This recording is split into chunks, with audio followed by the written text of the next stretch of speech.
let's begin with chapter 2. Um, Hopefully you guys remember the previous chapter. There was a feast that lasted for 180 days, and then they had 7 more days. And well, I explained through that chapter, that study, how that connects with the end times. Um, how Mordecai, well, he hasn't appeared yet, but Esther represents the congregation of the end times. Vashti represents the whore of Babylon, and Ahashverosh, the king, the sovereign, represents Mashiach. So, continuing with this chapter and verse, it says, after these events, when the wrath of sovereign Ahashverosh had ceased, he remembered Vashti, that she had done what she had done and what had been decreed against her. So, after what we saw in the feast, which remember that Ahashverosh called Vashti to him so that he could pretty much show her beauty to the guests of the feast, but she didn't want to go. So they took her out of that position, and now he had no queen when he pretty much wakes up from the wrath that he felt because of what she did, because him being king and everything, by her not going, not listening to him, was giving a awful example to the whole kingdom, and it was disrespecting the king pretty much, just straight up. So after these events, when the wrath of sovereign Ahashverosh had ceased, he remembered Vashti, what she had done and what had been decreed against her. Then the sovereign servants who attended him said, let lovely young maidens be sought for the sovereign. So since Vashti was no longer the queen, for when she was called, she didn't show up. For remember that many are called, but few are chosen. So this is pretty much what is being represented through the previous chapter. Now this one, Vashti was called, but she didn't want to go to her king, her husband. So it is like Mashiach coming in the end times as well through the last, who is going to be represented by Mordecai, as we will see, and trying to get the congregation, but the true congregation is well, pretty much different than what everybody expects. For everybody expected Vashti to be the queen and to appear and show her beauty and all of that, just like a lot of people expect, for instance, Christianity to be the religion. But we know how, well, for instance, Catholicism is pretty much called the mother church, because most, if not all, Christian denominations pretty much came from her one way or another. They departed from, but they still have roots in it because of many of the doctrines that are pretty much still from Rome. So my point is that remember that many are called. So we have the many and the few that will be chosen. The many are so many that from them, some will not receive justification because they are just lukewarm, what we see in Revelation 3, right? But like I said, there are so many that many will receive justification. And those are the many I talk about regarding how they will have to go through death, but then they will be resurrected and invited to the wedding of the Lamb, which is a very important point from Revelation, that there is a wedding of the Lamb, which is also being represented in this book, by the way. There will be a wedding of the Lamb. And we see in Revelation 19 that there are some people who are invited to it, and that there is a bride who is getting married to Mashiach. So in Christianity, I haven't heard ever, and in any way, who are those who are invited, since they normally would teach that they are the bride. So who are the invited ones? And when we come to understand the many and the few, then we get how the few are the bride, for they are the body of Mashiach, just like the wife is the body of the husband. And those who are invited are those who rejected being the bride, but by not uh, going when they heard the call, but who, because of their belief, were given the gift of actually being able to enter eternal life and be part of the kingdom, but as those who are invited as friends of the couple instead of the bride itself or herself.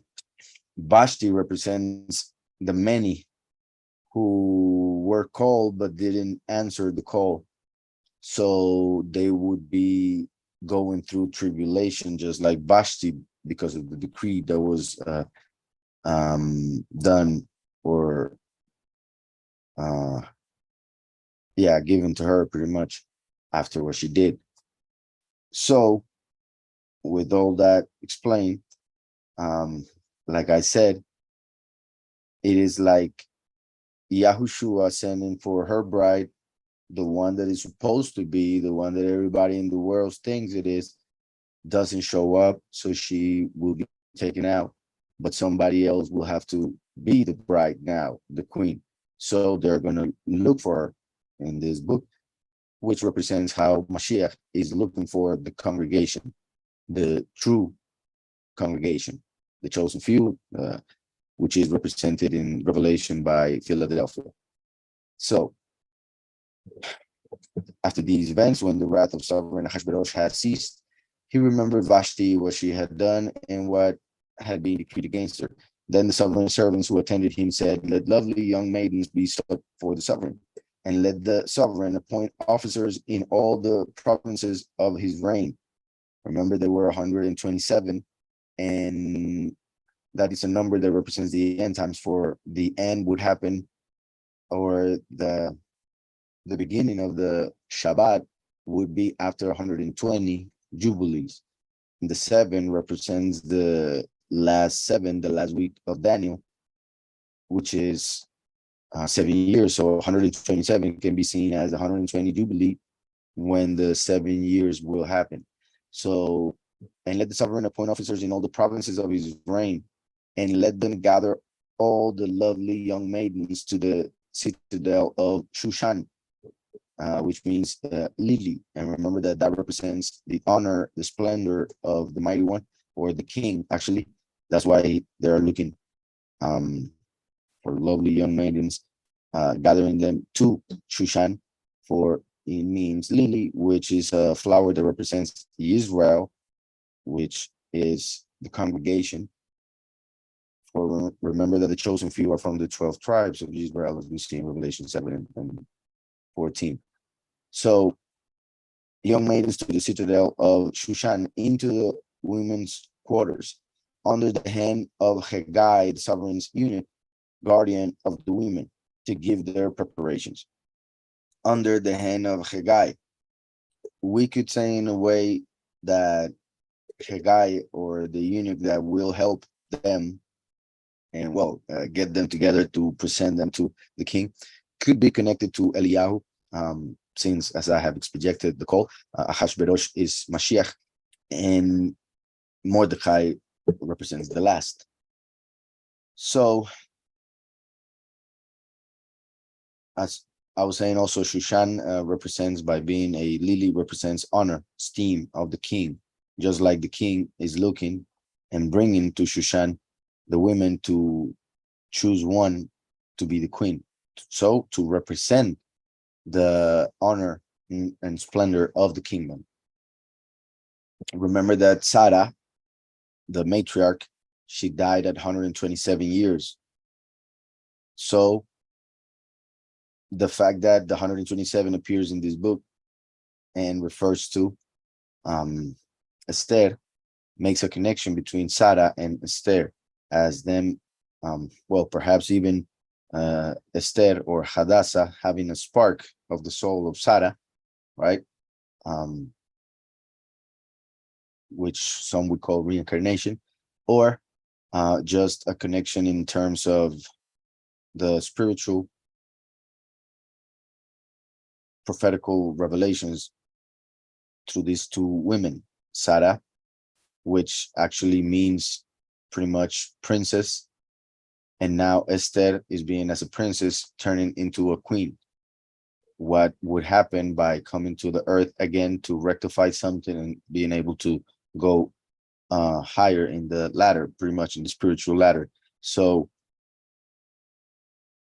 the fact also, as I think I already explained in the first chapter, that these are 127 lands, places where the kingdom rules, and Sarah is the matriarch from whom the people of Israel, the people of Yahweh came. And as we know, man was made from the dust, from the soil. So there's a connection between female and earth, just like between male and heaven.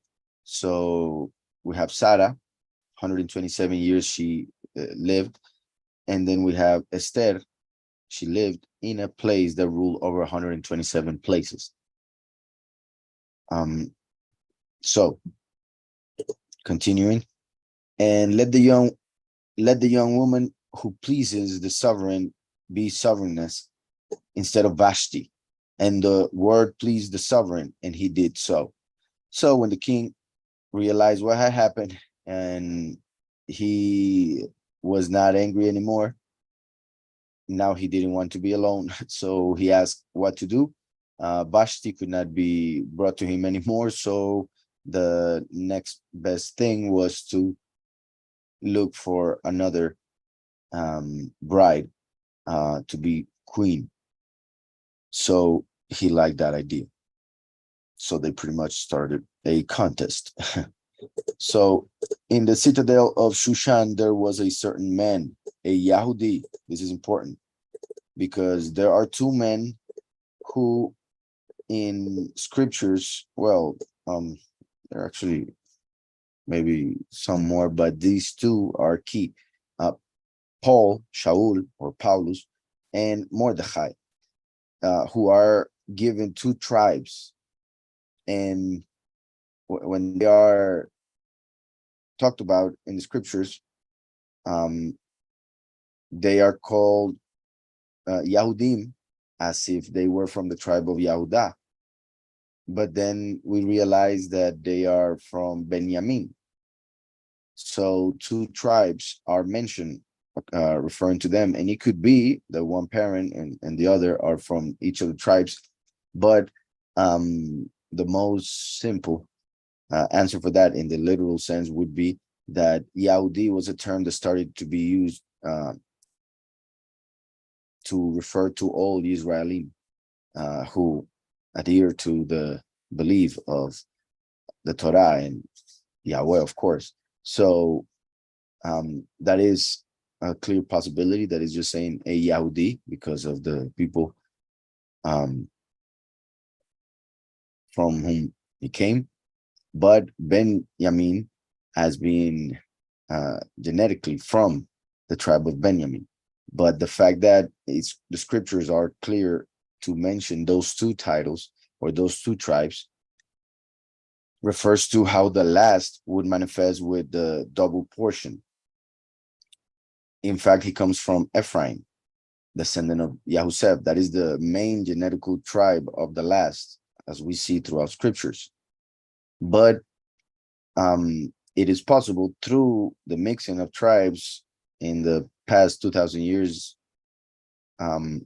it is possible that there is also Yahudi and Benjamin within the same line because of what those two tribes represent for the end and for what the last must do.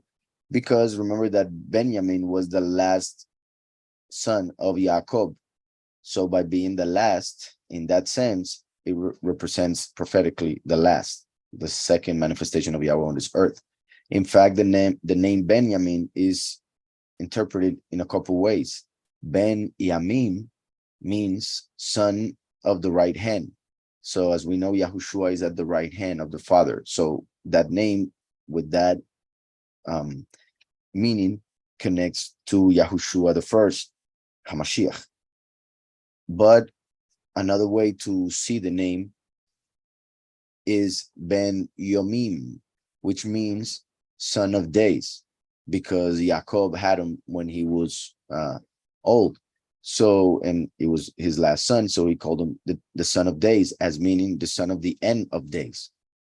So it represents the last in that sense.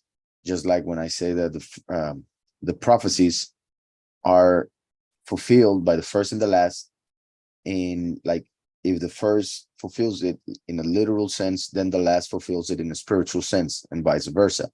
What one fulfills spiritually, the other literal. So the name Benjamin, in the two ways in which can be seen, represents both first and last.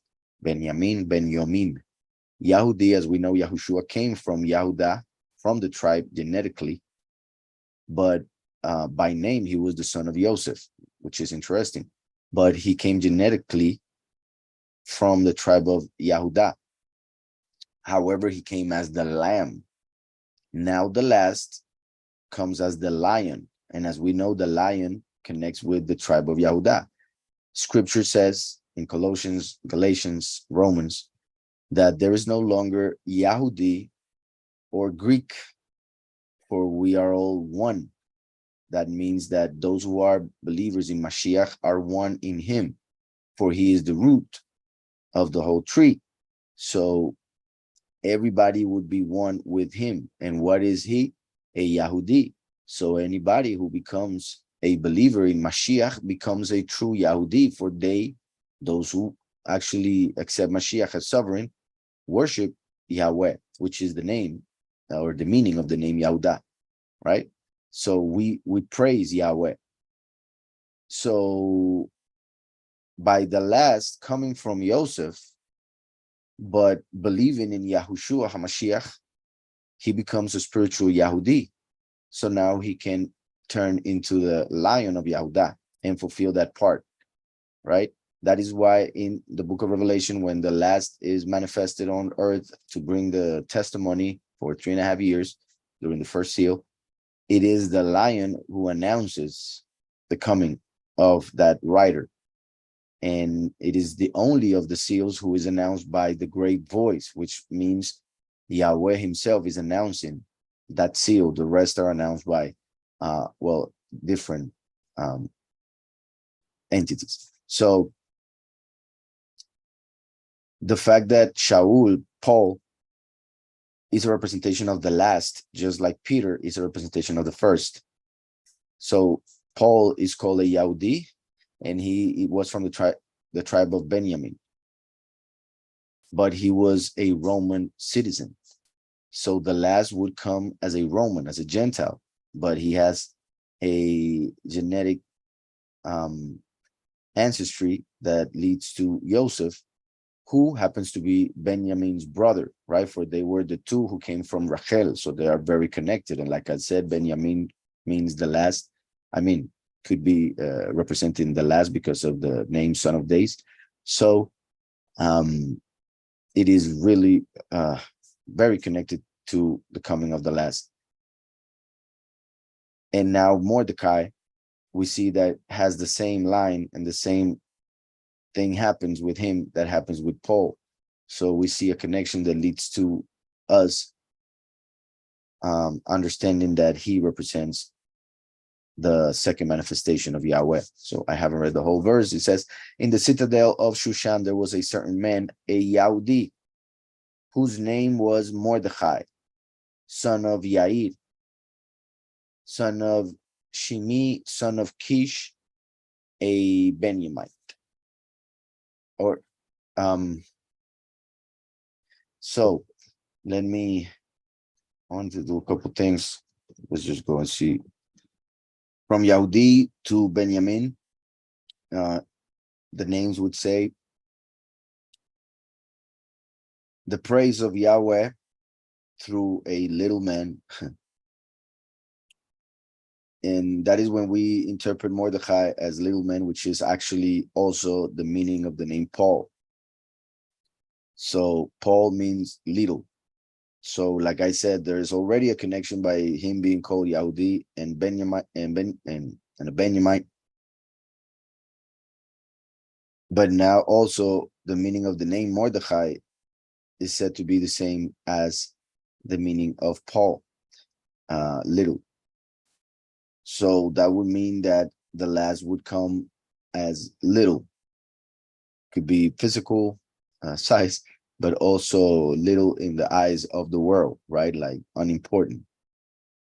Mordecai is also seen as, or the name itself is connected to the worship of Marduk. So it shows that he received a Gentile name, just like the last would come with a Gentile name. And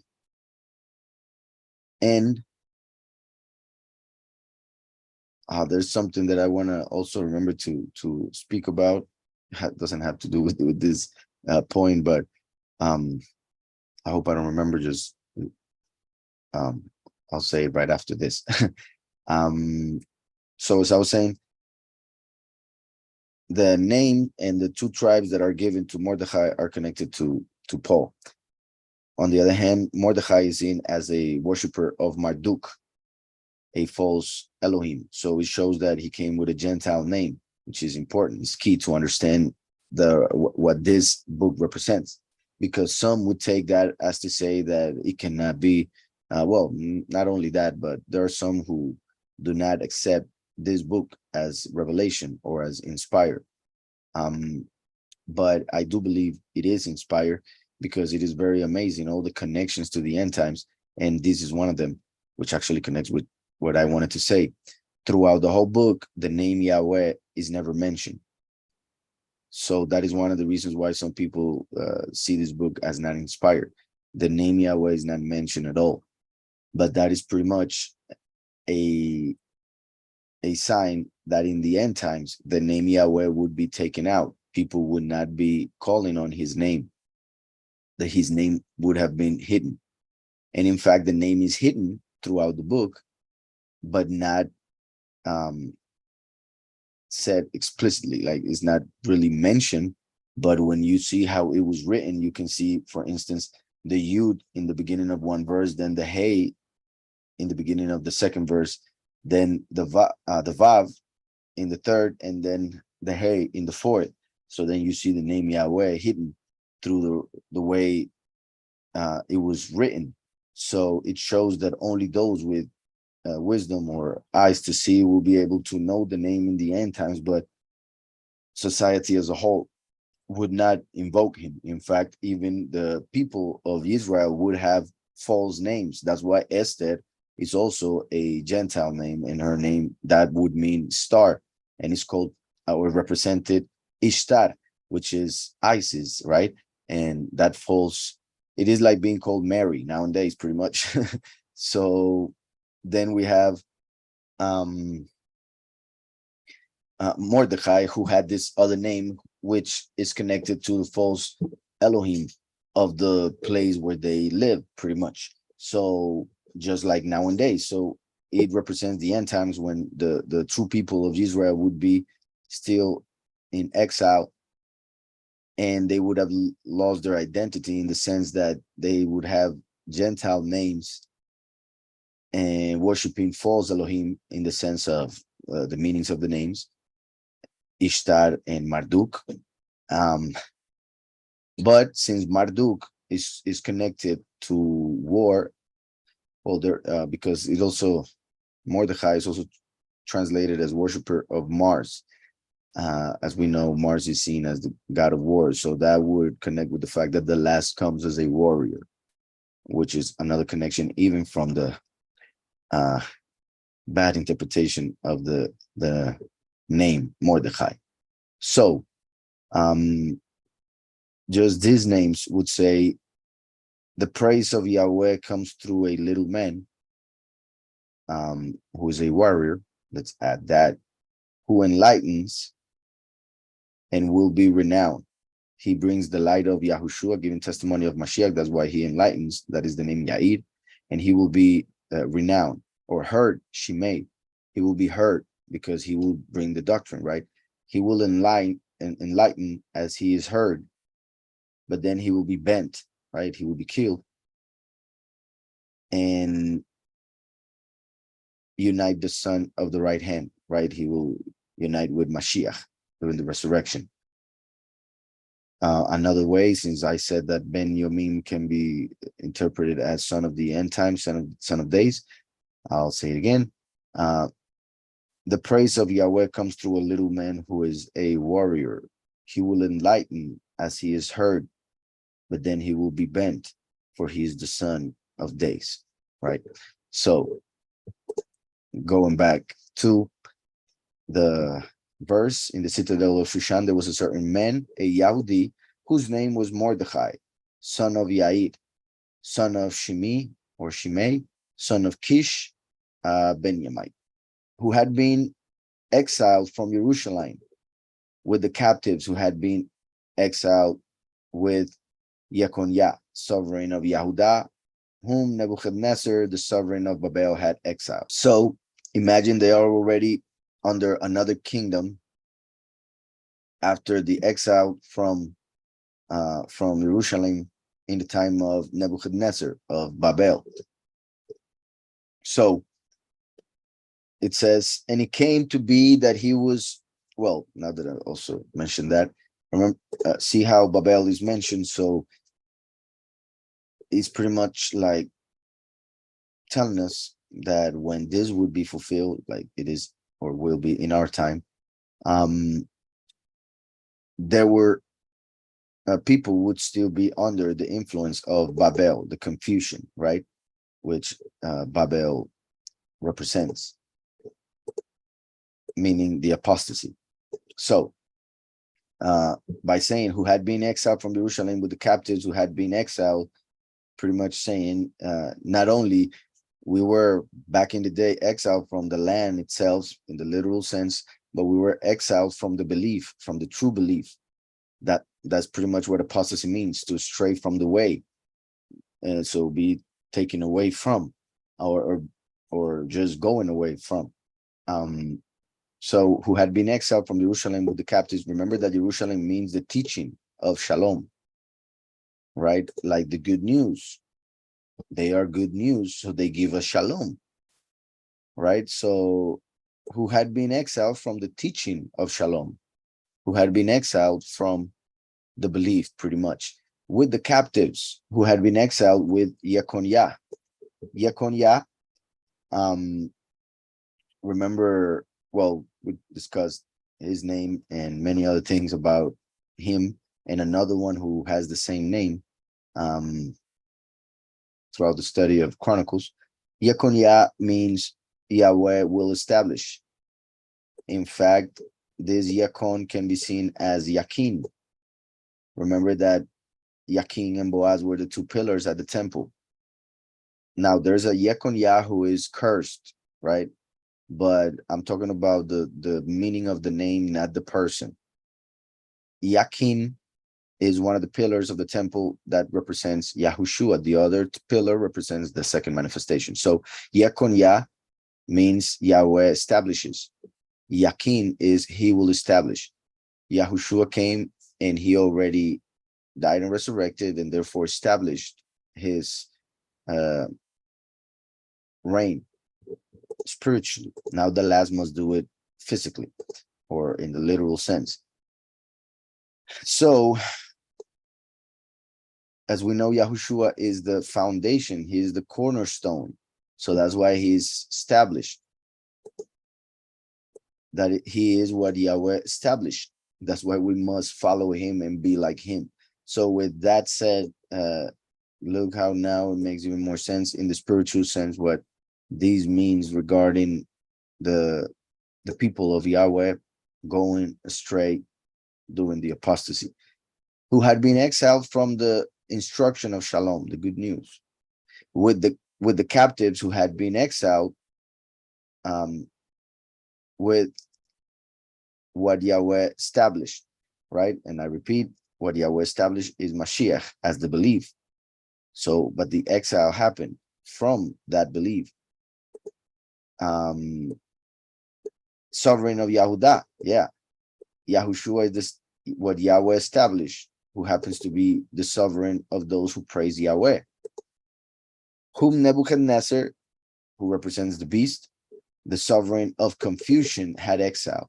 So the mighty one of confusion, through that confusion, was able to captivate and take away in exile from the belief of this, of the one Yahweh established as the sovereign of those who praise Yahweh,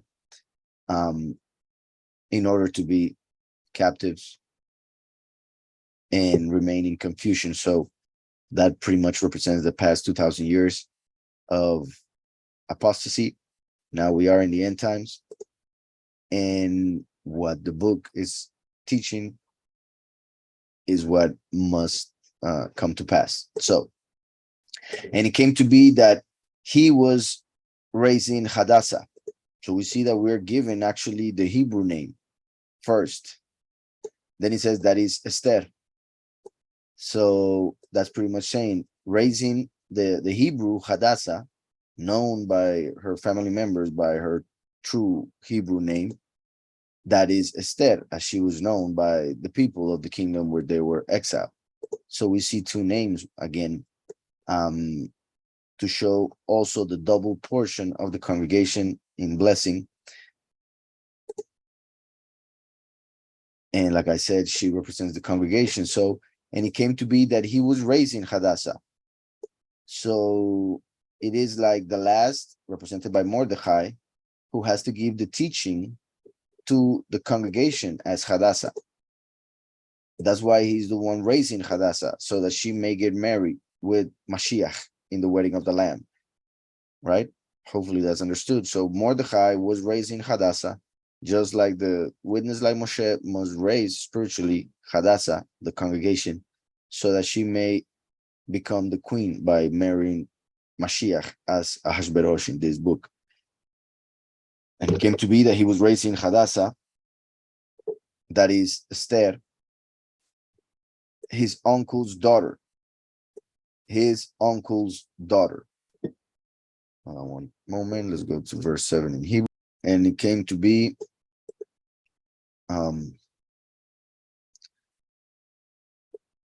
well, it says here at Hadassah,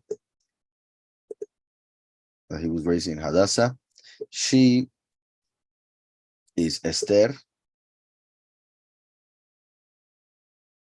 Then it says son of his uncle, right here. Bat Dodi, Dodu. Actually, Dodo, my bad. Thinking about something else. Because about the revelation in it. Remember that right here, this is his uncle. In fact, this is Dodo. Dod would be uncle. And this vav right here could actually be right in the middle. So let me remember that sometimes the letter vav appears, sometimes it doesn't, but the pronunciation is still there. I mean the pronunciation of that letter. So we have the word Dodo, which is his uncle. Let's see how this one will translate it.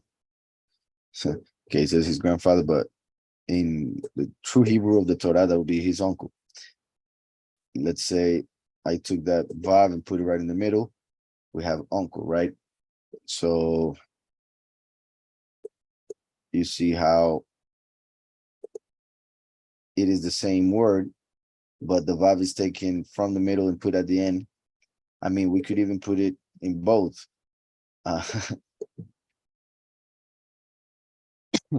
But when we put the vav at the end, it is referring to the subject belonging to, in this case, him. masculine. So Dodo, his uncle. Now, the whole thing or reason why I come here is because this word right here, the uncle, is also the name David, like King David, right? Remember that this means beloved. That's why the uncle is beloved. So this is David, the name of the king. And remember that Mashiach, the first, is the root of David, and the last is the branch of David. So with that in mind, and well, it's just I think this is not working. Let's see if it's working right now. Yeah, it's not. So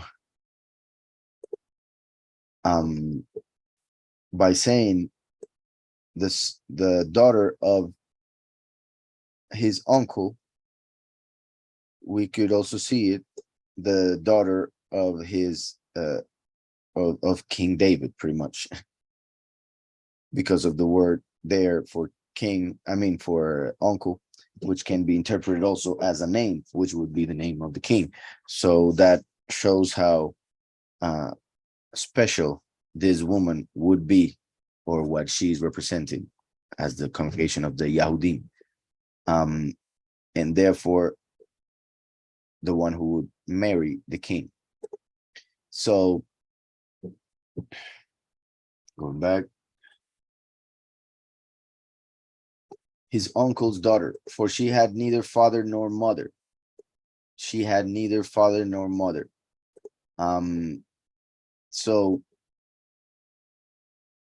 this is also interesting for we, as I've mentioned, the congregation went in the apostasy for the past 2,000 years. So by living the truth, she ended up like an orphan, not having father or mother. So once again, we could say another confirmation of what she represents, for she had neither father nor mother.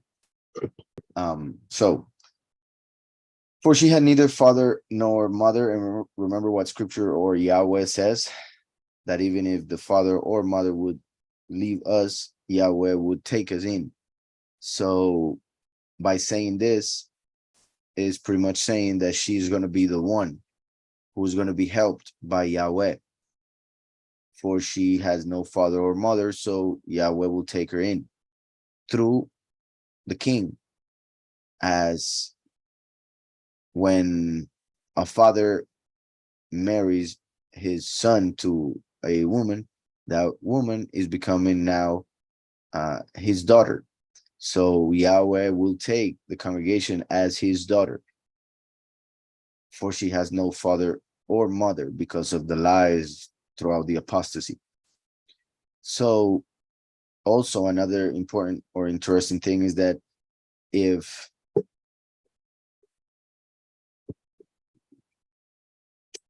that even if the father or mother would leave a child, Yahweh would take that child or person, not even just child. The fact that Mordecai took Hadassah, who had no father nor mother, shows that Mordecai represents the father, right? The manifestation of the father who takes the orphans. I hope that's understood. For remember that Yahushua came as the son, and the last will come as the father. So we see Mordecai acting as a father, although he's not the father, but he's representing the father, for he took an orphan, Hadassah, who had no father nor mother. The young woman was beautiful and of good appearance. And when her father and mother died, Mordecai took her as his own daughter, as his own daughter. So we see that Mordecai represents now the father of the congregation. And it came to be, when the sovereign's command and decree were heard, and when many young women were gathered at the citadel of Shushan into the hand of Haggai, that Esther too was taken to the sovereign's palace into the hand of Haggai, guardian of the women. And the young woman pleased him, and she received loving commitment from him. So he hastened to give her preparations and her portions, and gave her 7 choice female servants from the sovereign's palace. And he moved her and her female servants to the best place in the house of the women. So we see the favor of Yahweh, how it manifests through people. Like when Joseph, even though he was sold by his brethren as a slave, sent to Egypt and then put in jail, even though he went through that hardship, still he was always placed above everybody. Like he became pretty much the one in charge of the jail where he was staying for 12 years. So we see here that they take Esther to see if she is going to be queen, if she's going to be accepted by the king. So Haggai, who is the one taking care of the women, who will be part of the contest pretty much, he all of a sudden likes Esther in a good sense, and well, she finds favor in his eyes. So he starts to treat her all nice and puts her in the best place and gives her servants and gives her pretty much a better treatment than everybody else. So most likely that would show that, well, obviously she was a righteous person, but also humble and many other traits that would make her find favor in his eyes. So, and the young woman pleased him, and she received love and commitment from him. So he hastened to give her preparations and her portions, and gave her 7 choice female servants from the sovereign's palace. 7 choice female servants. As we know, right, the number 7 is key, represents completeness. For Yahweh completed creation in 7 days. So 7 choice female servants from the sovereign's palace, and he moved her and her female servants to the best place in the house of the women. So even in the time of trouble, Yahweh will help his people, and will protect them and put them in the best place, like as it happened with Israel in Egypt, that they were given the land of Goshen, which is said to have been the best part of Egypt. And not only that, they were protected while the plagues were happening. So we must keep our trust in Yahweh, that he will protect us when the plagues are happening, for they will come. So verse 10, Esther had not made known her people or her relatives, for Mordecai had commanded her not to make it known. This is interesting for several reasons. One, it is that since we, like as a people, because of the Elohim of this world pretty much that hates us, has made it so that the world, society, hates us. So Mordecai, using wisdom, pretty much told her not to reveal who her people were, right? Not to reveal herself as an Israelite, which is also one of the reasons why she had that name, Esther, right? So that also represents how in the end times, like I said, the true people of Israel would have lost their identity, because those who claim to be Yahudim are not. They are the synagogue of Satan. And there are many who believe they are Gentiles, but in fact they are Israelites. So they don't know who their people are. So Esther had not made known her people or her relatives, for Mordecai had commanded her not to make it known. And every day Mordecai walked about in front of the country yard of the women's quarters to learn of Esther's welfare and what is done to her.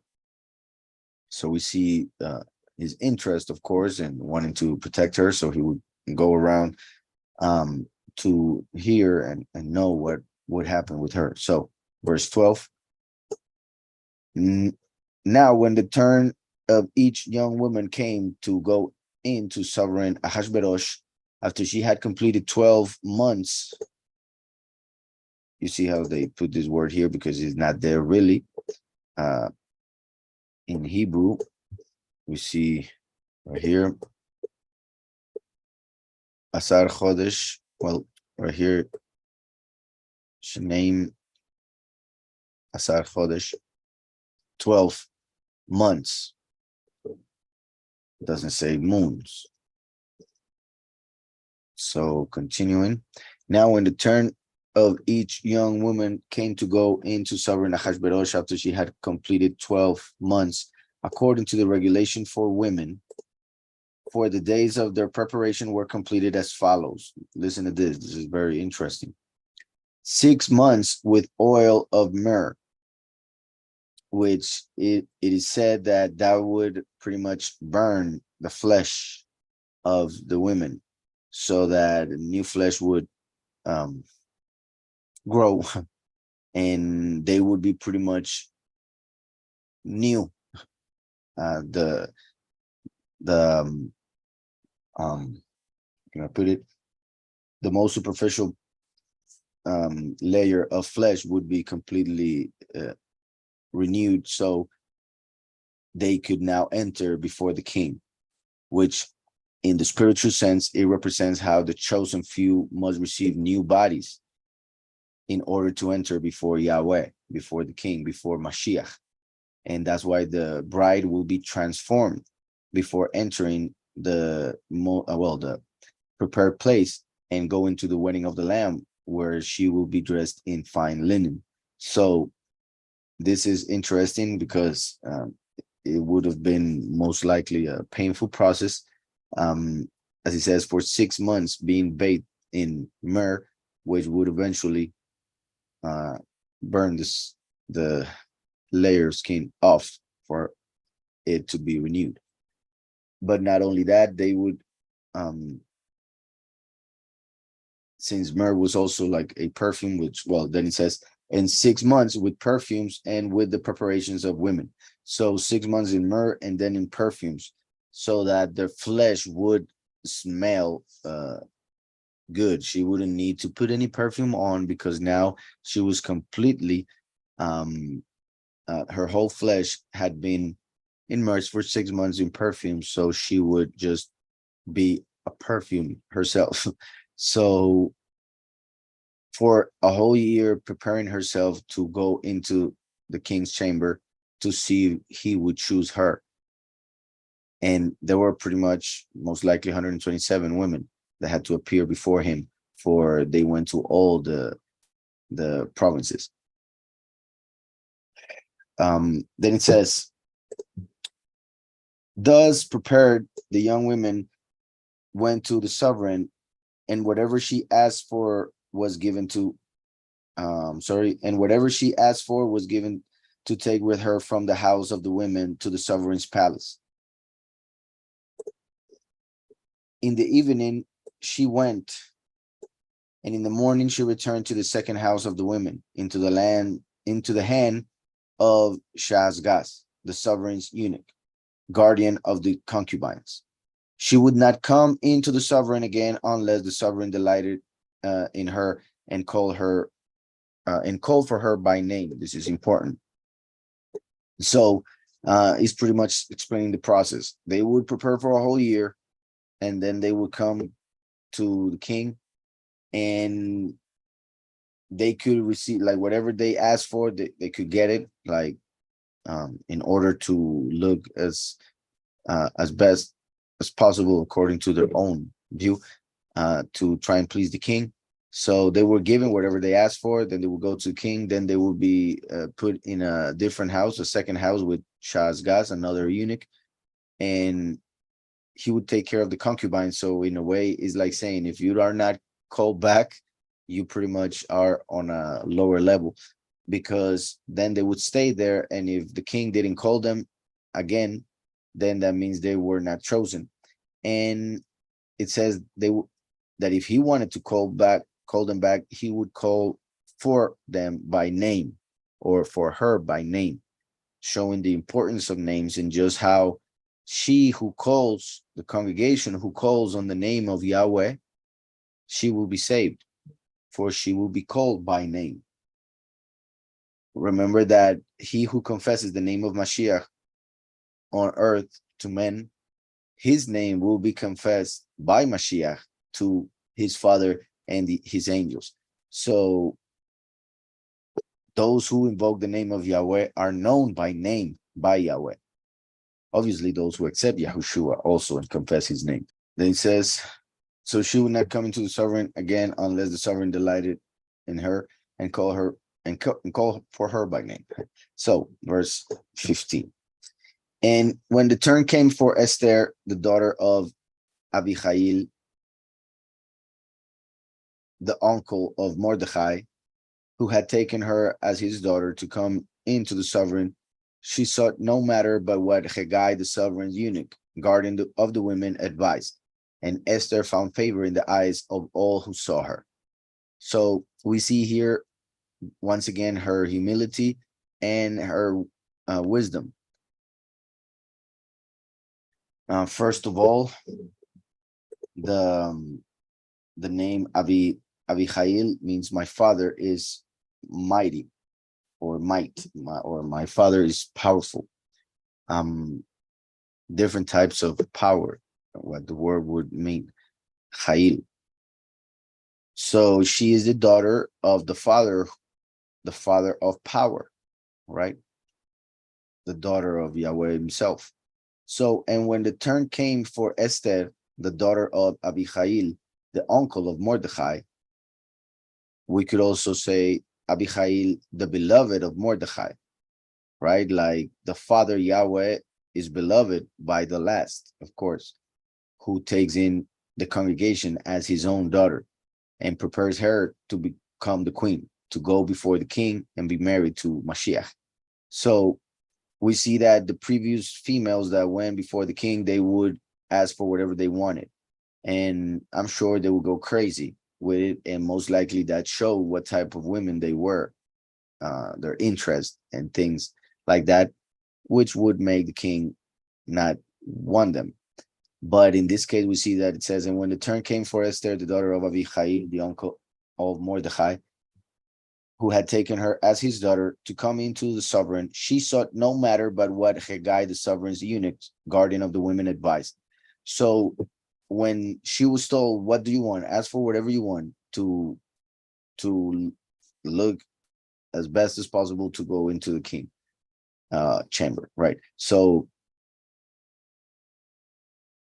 she didn't choose anything by herself. Instead, she asked Hegai, who knew the king. So not only is she humble as to say, I don't know what to choose, why don't you choose for me? But she also knew that Hegai would know better. So what better person to ask than him to know how to please the king? So she sought no matter but what Hegai, the sovereign's eunuch, guardian of the women, advised. So that would be like the congregation not choosing by herself what to follow, what to do, what to put on, because remember that we will be talking about precious stones, gold, silver, so on and so forth. But as we know, wisdom and knowledge is more precious than silver and gold. So we see here that she didn't want gold, she wanted wisdom. So she asked the eunuch, what do you advise, right? She asked for wisdom. So that would be like the congregation first asking for what is the knowledge and understanding that she needs in order to please Mashiach. And she gets it from Eliyahu, one of the two witnesses, as she's asking here Hegai, the eunuch. Hopefully that's understood, right? And Hegai, by the way, well, is translated as eunuch. So it will be one who decides to serve the king in every way and decides not to have children in order to protect the women of the king, right? The congregation, the chosen few.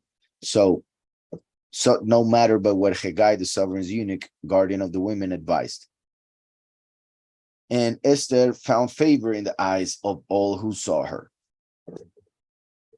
Interesting that we continue to see the name Esther, for that's how she was known outside of her home, but also is a star, right? Just like a star would call attention, for stars are beautiful. So normally, all eyes are on the stars. So, and Esther found favor in the eyes of all who saw her. And Esther was taken to sovereign Ahasuerus into his royal palace in the 10th month, which is the month of Tevet, in the 7th year of his reign. This is important as well, because remember that in the previous chapter we saw about the 3rd year of his reign, right? Let me just make sure. And it came to be in the days of Ahasuerus, in those days, that in the 3rd year of his reign, right, he made a feast. So we spoke about how it was connected to the 3.5 years, because we have 3 years here and then the feast that lasts a half a year, that is 3.5 years, like the first 3.5 years of the last 7. Now we see this important verse says, just a second, where was right here? In the 7th year of his reign. So that would be at the very end of the last 7 years. What this would mean, this verse at least, right? Because then we're going to go back and forth with what this book represents, what the events represent. But here, by mentioning the 7th year already, it is pretty much like saying that the wedding of the Lamb, the union between the king and the congregation, who prepares herself and comes with a new body, would happen on the 7th year, at the end of the 7 years. And Esther was taken to sovereign Ahasuerus. That would be like saying the congregation was taken to the sovereign Yahushua into his royal palace, the heavenly temple, in the 10th month. 10, remember, means spiritual perfection or celestial perfection. On the 10th month, which is the month of Tevet,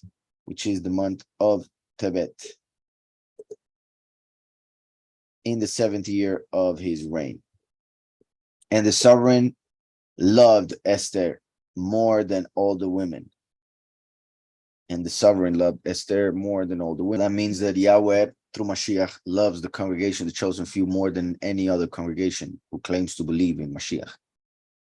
And she found favor and loving commitment in his eyes more than all the maidens. Verse 17.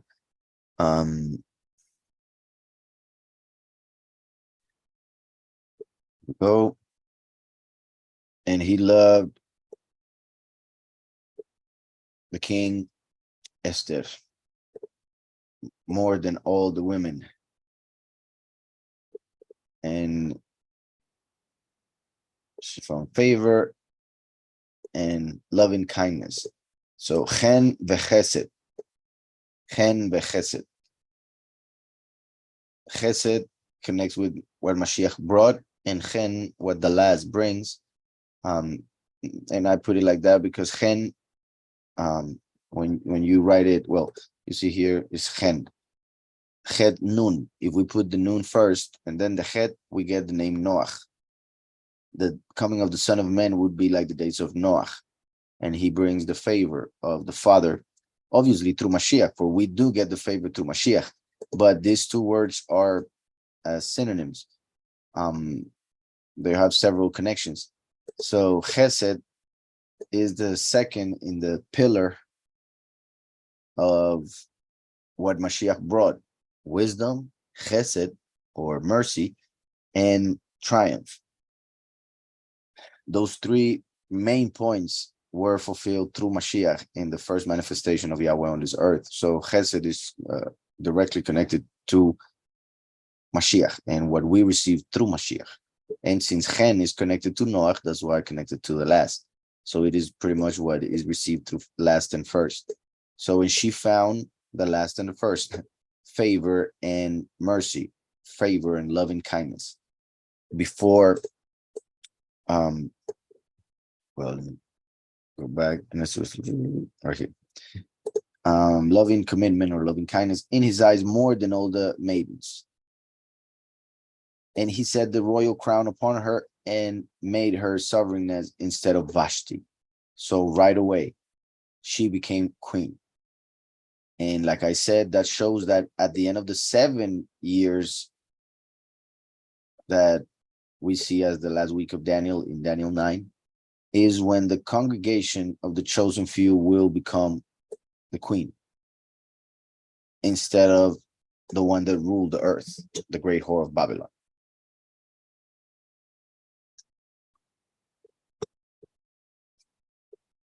And the sovereign made a great feast, the feast of Esther. Nice.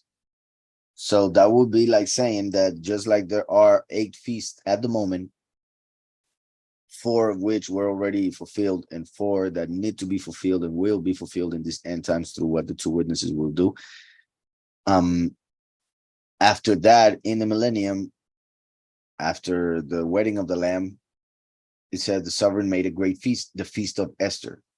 We could say one of 2 things. Either one of the 8 feasts will be renamed because that will be the anniversary pretty much of the wedding of the Lamb. So it could be the feast of the congregation, like the feast of Esther, or Yahweh could just make a new feast for, obviously he can do whatever he wants. A new feast that we could, add to the year to remember this great moment of being chosen. And the sovereign made a great feast, the feast of Esther, for all his officials and servants. And he proclaimed a release in the provinces and gave gifts according to the means of a sovereign. So he gave gifts to everybody and releases. Pretty much he forgave debts. And then he says, and when maidens were assembled a second time, Mordecai sat within the sovereign's gate. Esther had not made known her relatives and her people yet. So she was already chosen, but the king did not know where she came from. Esther had not made known her relatives and her people yet, just like the chosen few will be gathered and chosen by Yahweh, but the world will not know who they are until he reveals it. Eventually, for remember that people will not know and they will not believe it until they see it, meaning who their true chosen are. So Esther had not made known her relatives and her people yet, and Mordecai commanded her. For Esther obeyed the command of Mordecai as when she was being raised by him. This is very important. So we see not only she was humble, wise, but she was also respectful, honorable, faithful. For even after becoming queen, even after being chosen by the king, she still respected Mordecai as a father, and she still listened to him and followed his commandments, which is pretty much like saying, well, his commandments for Mordecai represents the father, Yahweh manifested as a person, the last. So the last comes as the voice of Yahweh. So he will command the congregation the commandments of Yahweh, and they will need to fulfill them. Even after becoming the queen, after becoming the wife of Mashiach. Esther had not made known her relatives and her people yet, as Mordecai commanded her, for Esther obeyed the command of Mordecai, as when she was being raised by him. In those days, while Mordecai sat within the sovereign's gate, 2 of the sovereign's eunuchs, this is important. So he would sit there. One reason, normally sitting at the gate represents a person who is wise, who is looking for wisdom, because the wise people would normally gather at the gate to talk about wise stuff. So they would learn there from each other. But the point also is that they would talk about things that would be happening in the kingdom. So Mordecai would go there hoping to learn from Esther or somebody else what was going on there with Esther. So in those days, while Mordecai sat within the sovereign's gate, 2 of the sovereign's eunuchs, Bigtan and Teresh. Bigtan was a big thing over there, you know what I mean? Yeah, it's not me. Look at that. That's his name. Big Thing. Yeah, he deserved. Everybody respected him. But anyways, Big Thing and Teresh, doorkeepers. In fact, the names here would be, yeah, Big Tan is in their wine press, and Teresh, strictness. So this is interesting because remember that the many who do not follow the true doctrine sent by Yahweh through the two witnesses, they will be sent to the wine press, right? Of the wrath of Yahweh. So Big Tan represents the wine press, those who are sent to the wine press, because it means their wine press. And Teresh, the strictness, would have to do with the strictness of the law, right? Of justice, when there is no mercy, but only justice. So it is like saying that they will have to go to their wine press through pain because of the law of justice, for they rejected mercy. So this is what these two names represent. And since they are two people who are conspiring, as we are about to see, they are connected to two Satans. For instance, we could say Samael and Halel, because Halel uses the law to accuse. So he knows no mercy, therefore he's strict. And their wine press, it connects to being fooled, right, by false doctrine, and the blood that will be spilled, which is red, and that color connects for several reasons with sin itself, and therefore that's why I would connect it with Samael at this point. But as we know, there's another one, which is Azazel, which in a way could be also connected to one of the two if we wanted to. But since the first two Satans were Samael and Halel as the left and the right hand, I will go with those two. So remember that Yahushua is represented by Hashverosh. Mordecai represents the last. Now these two represent two Satans, which also would connect with the two beasts of Revelation 13, the beast of the sea and the beast of the land, Revelation 13, right? In fact, now that I mentioned that, let me see, in Hebrew, verse 21, we have Big Tan. This is Big Tan, right? And these two letters right here, Tan, let me see if the translator gets it right, would be the Tav and the letter Nun. We have, come on. Let me show it to you. Let me see if the concordance works. If they got it to work while we were studying. I think so.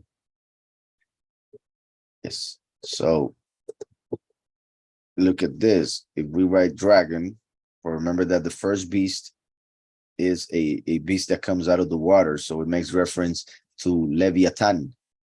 Leviathan. Now we have Big Tan, right? So we have that Tan there, which means dragon.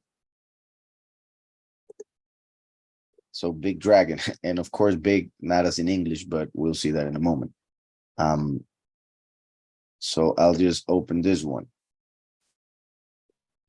Tanin, dragon, serpent, sea monster, like the beast of the sea.